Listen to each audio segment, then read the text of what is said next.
Welcome to Indiana Newsdesk. I'm Joe Wren. Now, the country's newest national park isn't like many of the others. It's surrounded by some of the largest industrial companies in the U.S. And while Indiana Dunes' new designation has drawn national attention, so have recent industrial spills in nearby Lake Michigan waterways. Indiana Public Broadcasting's Rebecca Thiel reports on whether the park's designation will pressure industrial companies to clean up their act. So right here is kind of a good example of some of the things that make the Indiana Dunes National Park so special and why it's so biodiverse. That's Dan Plath, the chief of resource management for the park. He gestures toward a prickly pear cactus surrounded by dune grass and sand.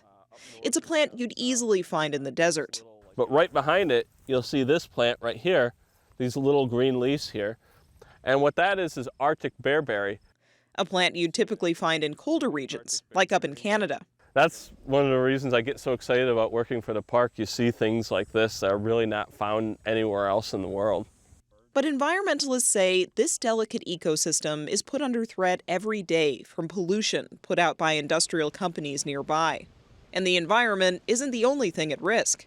Since Indiana Dunes became a national park in February, its visitor center has seen more people than it has in any of the past 8 years. This is the park's West Beach on a weekday afternoon. But just 6 months after the dunes became a national park, excess cyanide and ammonia leaked from a nearby steel facility owned by ArcelorMittal, killing about 3,000 fish and closing one of the park's beaches temporarily. After that, tourists weren't sure the dunes were safe. That affected businesses in the area. Here at the Springhouse Inn, management says a lot of tourists canceled their reservations after the spill, and the inn only booked about half as many rooms as it anticipated. Now that the dunes are a national park, environmentalists say there's even more reason to protect it. Natalie Johnson is the executive director of the environmental group Save the Dunes. She says when the Port of Indiana was founded in the 1960s, it was supposed to show how you could have a sensitive ecosystem like the dunes alongside pollution-free industry. And are we pollution-free? The answer is absolutely not. The history of Indiana Dunes is closely tied with industry. The reason the dunes even became a national lakeshore is because it was part of a compromise back in the 1960s to allow the creation of the Port of Indiana, where many of those steel mills are today. Some say industrial companies in the Great Lakes Basin are already working hard to be good stewards of the environment.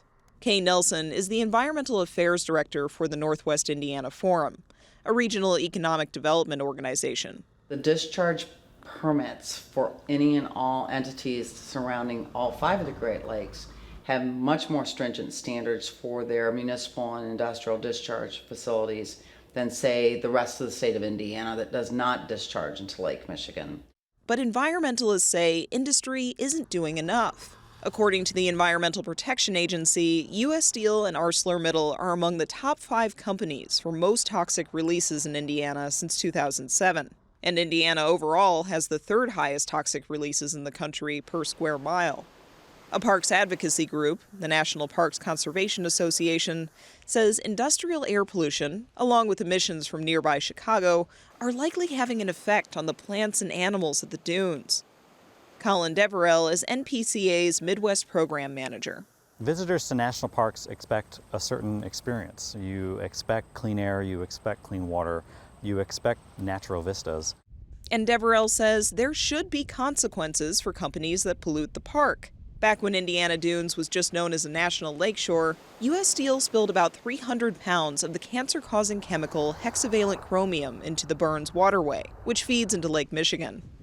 The EPA still hasn't finalized a consent decree, which means the company has yet to pay fines for harm caused by the spill.